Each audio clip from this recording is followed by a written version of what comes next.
கிழக்கு ராஜ்யத்துல அறிவுடையான்னு ஒரு அரசர் இருந்தாரு. இவரு ரொம்ப புத்திசாலியான ராஜா. ராஜ்யத்துல எவ்வளவு பெரிய பிரச்சனை வந்தாலும் அந்த சுலபமா தீர்த்து வச்சிடுவாரு. இப்படி இருக்கும்போது ஒரு நாள் அரசனோட வைர மோதிரம் தொலைஞ்சு போச்சு.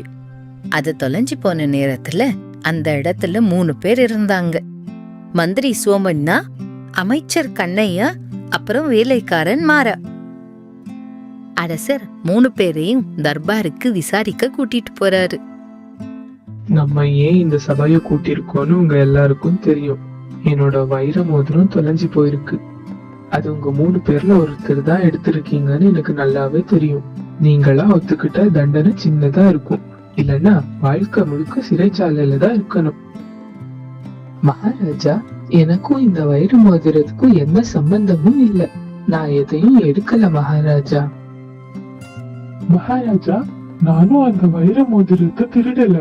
எனக்கு என்னமோ இந்த மாறா மேலதான் சந்தேகமா இருக்கு. இவன் தான் ரொம்ப பண கஷ்டத்துல இருக்கான், அதனால இவன் தான் எடுத்திருக்கணும்.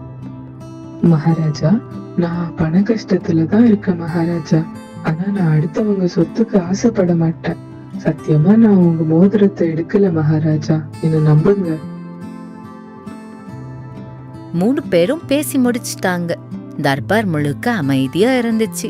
மகாராஜா கொஞ்ச நேரம் அமைதியா யோசிக்கிறாரு. அப்புறம் இப்படி சொல்றாரு. உங்க 3 பேர்ல ஒருத்தர் பொய் சொல்றீங்கன்னு எனக்கு தெரியும். அது எப்படி கண்டுபிடிக்கிறதுன்னு எனக்கு தெரியும். உங்க 3 பேருக்கும் ஒரு சோதனை வச்சிருக்கேன். நம்ம ராஜ்யத்துல ஒரு மந்திர மணி இருக்கு. பொய் சொல்றவங்க யாராவது அந்த மணியை தொட்டா அதுல இருந்து ஒரு சத்தம் வரும். நீங்க 3 பேரும் ஒவ்வொருத்தரா போய் அந்த மணியை தொடணும். இப்படி பண்ணா யாரு பொய் சொல்றீங்கன்னு தெரிஞ்சிடும்.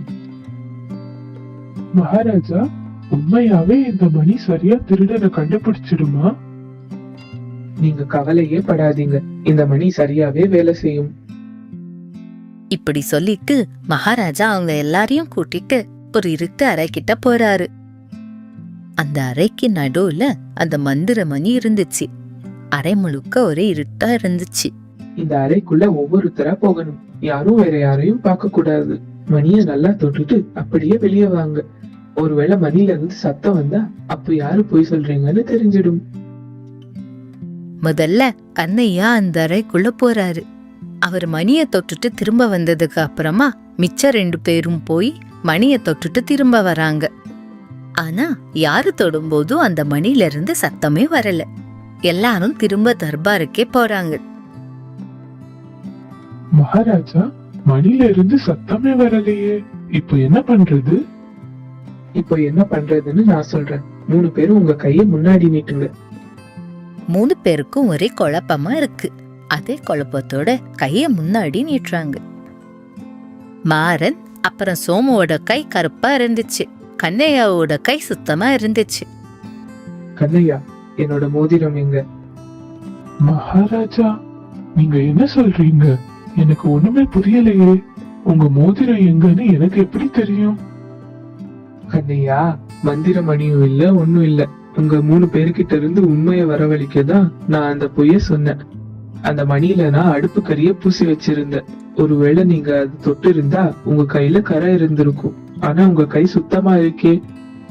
நீங்க தான் அந்த மோதிரத்தை எடுத்திருக்கீங்க. அதனாலதான் மணியை தொட்டா சத்தம் வரும்ன்ற பயத்துல நீங்க அதை தொடல. என்ன சரிதானே? இத கேட்டதும் கண்ணையாவோட முகத்துல பயம் தெரியுது. அது மகாராஜா. சோமு, சொல்லுங்க மகாராஜா. நீங்க உங்க கூட 2 காவல் ஆட்களை கூட்டிட்டு கண்ணையா வீட்டுக்கு போங்க. அங்க என்னோட மோதிரத்தை தேடி எடுத்துட்டு வாங்க.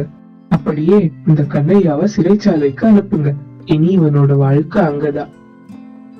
மகாராஜா, என்ன தயவு செஞ்சு மன்னிச்சிடுங்க. ஏதோ பேராசையில இப்படி பண்ணிட்டேன். இனிமே இந்த மாதிரி நடக்காது மகாராஜா, என்ன மன்னிச்சிடுங்க. முதல்லயே நீ செஞ்ச தப்ப ஒத்துக்கிட்டு இருந்திருந்தா நான் ஒன்னும் மன்னிச்சிருப்பேன். இப்ப ரொம்ப தாமதம் ஆயிடுச்சு. உனக்கு கொடுக்கற தண்டனையை பார்த்து திருடுறது எவ்வளவு பெரிய தப்புன்னு எல்லாருக்கும் தெரியட்டும். கதை பிடிச்சிருந்தா லைக் போட்டு சப்ஸ்கிரைப் பண்ணுங்க. அடுத்த கதையில பார்க்கலாம். பாய்.